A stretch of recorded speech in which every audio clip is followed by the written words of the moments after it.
Rishqyrtim I plot nga fillimi I rastit të tragjedisë në Koçan.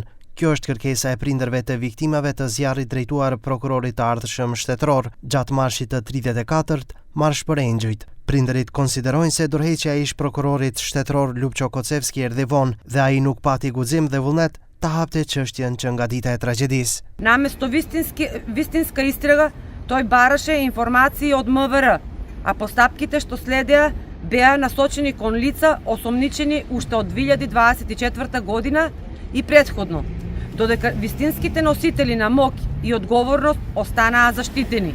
До новиот државен обвинител упатуваме јасна порака и задача да се преиспита целокупниот предмет од самиот почеток, од денот на трагедијата, да се утврди кој знаел, кој дозволил, кој премолчил и кој не постапил.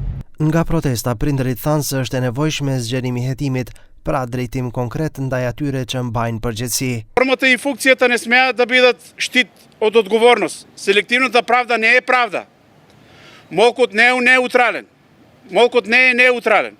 Одговлекувањето не е случајност. Нашето барање е јасно и легитимно. Проширување на истрагата, утврдување на индивидуална одговорност и јавно образложение зошто одредени лица досега не се опфатени со постапката.